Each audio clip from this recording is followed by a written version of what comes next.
When you look back at America's long history of warplanes, certain names carry an air of legend. The P-51 Mustang, the B-17 Flying Fortress, the F-6F Hellcat. But tucked just a little further down the list is a machine that never quite earned the same glory, yet served longer in more roles and across more conflicts than almost anyone expected. That airplane was the Douglas A-26 Invader. It was fast, it was tough, it was versatile. And over the span of 3 major wars, World War II, Korea, and Vietnam, plus a string of smaller conflicts and covert operations, the Invader carved out a career that lasted nearly 3 decades. But here's the paradox. The very first test pilot to climb into the A-26 in 1942 came back to the ground beaming. His words were glowing.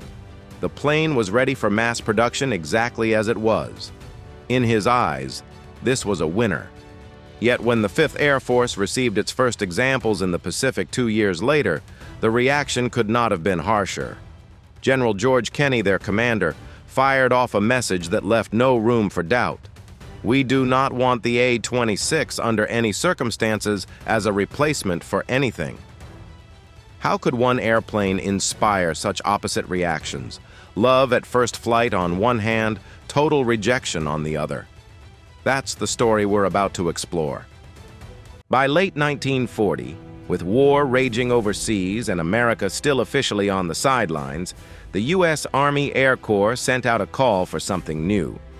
What they wanted wasn't just another bomber or just another attacker. They wanted a true multi-role machine. An aircraft that could drop bombs like a light or medium bomber, strafe ground targets with heavy guns, and still be nimble enough to survive in contested skies. It was a tall order, but Douglas Aircraft was already thinking ahead. At the time, Douglas had just brought the A-20 Havoc into service. First flown in 1939 and officially introduced in 1941, the Havoc became a quiet workhorse. More than 7,000 were built serving in the skies of Britain, Russia, Australia, the Pacific, Europe, and the Mediterranean. Even earlier, its near twin, the DB-7, had been shipped in small numbers to Europe before America's entry into the war. Crews liked the Havoc's versatility, but they also knew its shortcomings. Its defensive armament was thin, ammunition limited, and speed left something to be desired. Those flaws wouldn't be forgiven for long in the brutal air battles that lay ahead. Fortunately, by 1940, a brand new engine had just appeared that promised to change everything. Pratt & Whitney's R2800 Double Wasp, an 18-cylinder radial producing around 2,000 horsepower, was a game-changer. Compared to the A-20's Wright R2600 at about 1,600 horsepower, the R2800 was a leap forward. The same power plant would soon roar in the Hellcat, the Thunderbolt, and the Corsair. For Douglas, it was exactly the muscle they needed to build the A-20's successor. The new design looked a lot like a scaled-up Havoc, about 49 feet long, a wingspan of nearly 70 feet, and standing 18.5 feet tall. But appearances were deceptive. The A-26's wings used a laminar-flow airfoil to cut drag, boosting speed and efficiency. Its defensive armament was stronger, with twin .50 caliber remote-controlled turrets above and below the fuselage. Douglas also gave the Invader options up front. The XA-26 had a glass nose for precision bombing. The XA-26A carried radar for night fighting. And the XA-26B had a solid nose, crammed with firepower, 6.50 caliber guns, or sometimes heavier cannons up to 37 millimeters. At one point, engineers even tested a monster 75 millimeter cannon, turning the plane into a would-be tank buster. In concept, at least, the Invader promised to be exactly what the Air Corps had asked for: a fast, powerful, do-it-all attacker ready to take on whatever mission came next. The Invader first took to the skies on July 10, 1942. From that very first flight, hopes ran high. The test pilot came back practically glowing, declaring that the airplane was ready for mass production, right now, just as it is. For Douglas, that was music to the ears. Here was a brand new design that seemed to hit every mark. On paper and in the air, the A-26 looked impressive. Empty, it weighed about 22,000 pounds. Solid for its class, but not unwieldy. At altitude, it could top out around 360 miles per hour, faster than most medium bombers in service. Handling was crisp, maneuverability excellent, and overall performance put it in a league of its own. Still, no airplane is perfect. Early testers noted that the landing gear was a little on the fragile side, prone to bending or needing reinforcement. Maintenance crews also grumbled that servicing the R2800 engines was too labor-intensive. It took 2 mechanics to perform routine work on a single engine, when the goal was to get by with 1. These weren't fatal flaws, but they were headaches. Even so, the Air Corps moved ahead with confidence. The first orders called for 500 of the solid-nose versions, armed with a 75mm cannon, and another 200 of the glass-nose bombers. That latter batch was quickly revised. Instead of a bomb-aiming nose, they would carry 6.50 caliber machine guns up front, turning the Invader into a true gunship. By 1944, the 5th Air Force in the Pacific received 4 brand-new A-26Bs for combat trials. Each carried 6 forward-firing .5s in the nose, with more in the wings and turrets. On paper, it was a pilot's dream. In practice, the crews hated it. General George Kenney, their commander, sent a blunt cable back to Washington. "We do not want the A-26 under any circumstances as a replacement for anything." The problem wasn't speed or firepower. It was vision. The cockpit sat low, the canopy was heavily framed, and the engines and long nose blocked forward and side views. Compared to the older A-20 or the B-25 Mitchell, the Invader's pilots simply couldn't see the battlefield. For men flying low-level attack missions, that was a deal-breaker. Douglas didn't take the 5th Air Force's complaints lightly. Pilots were right. No matter how fast or heavily armed the Invader was, if you couldn't see out of it, you couldn't fight effectively. The company scrambled for a fix. The first solution was a stopgap, a crude but clever adjustment. They cut away part of the cockpit roof and side framing, replacing it with a single curved sheet of plexiglass. It gave the pilot a sort of sunroof and a bit more peripheral vision. It helped, but not nearly enough.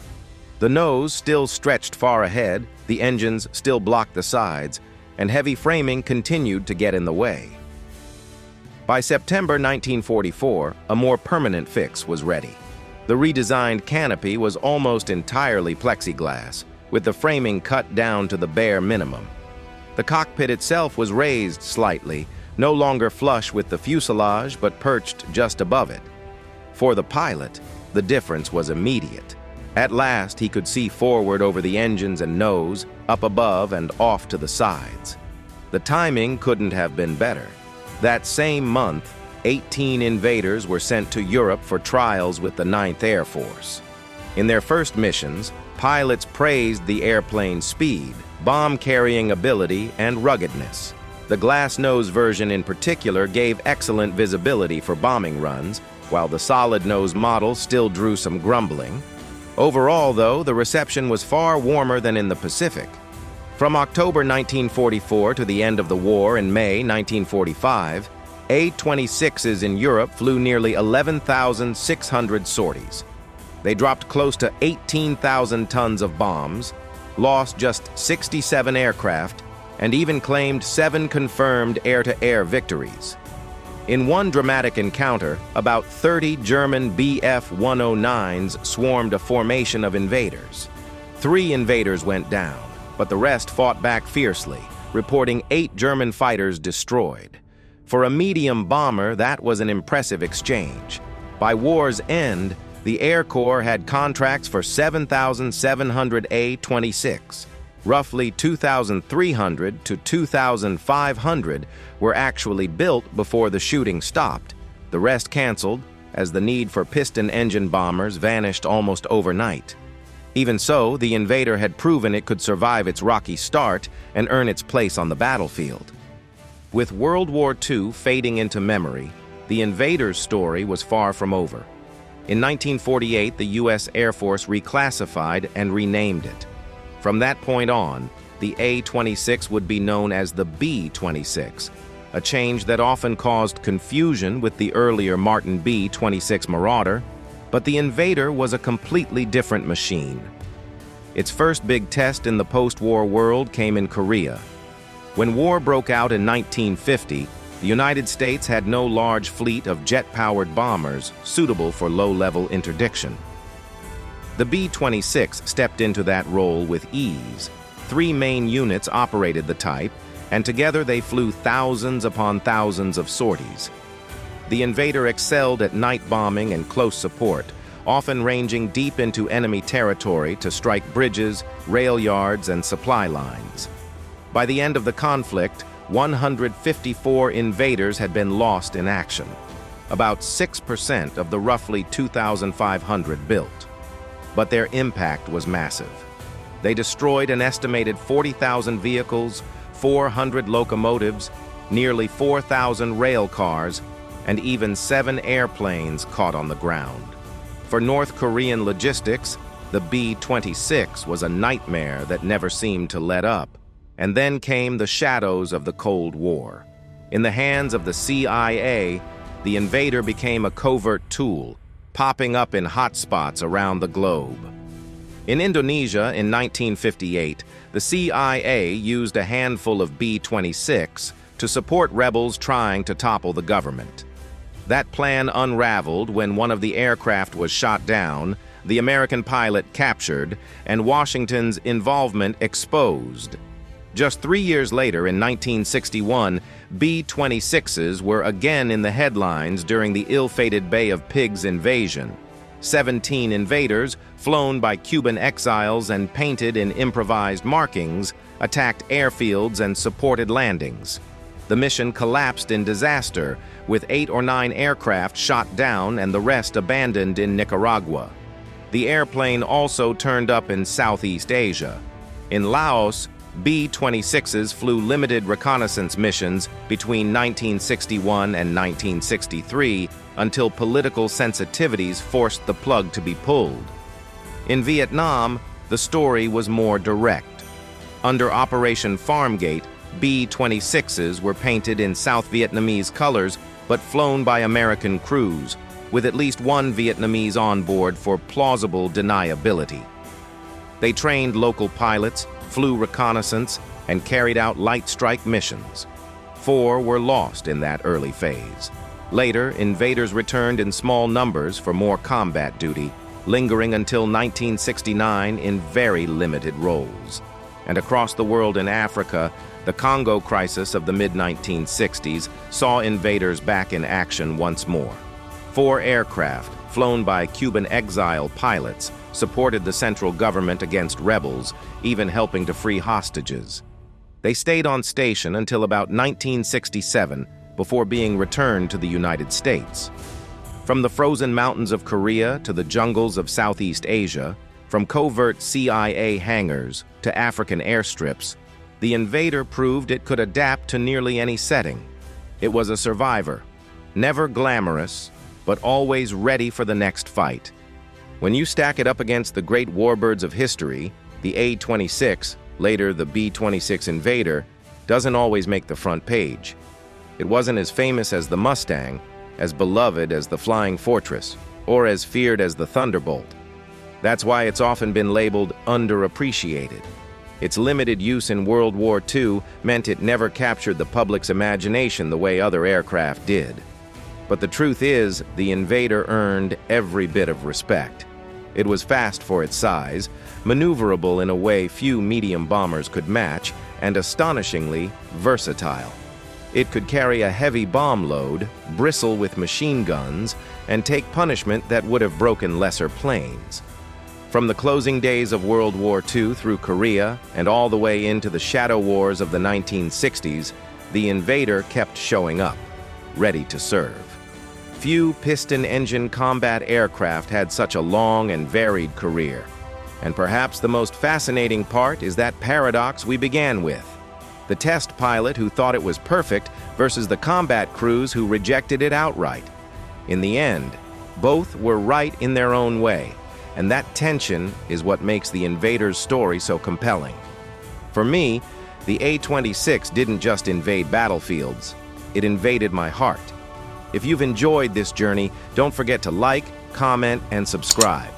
And if you have memories of the Invader, whether from books, stories, or even firsthand, share them below. We'd love to hear from you.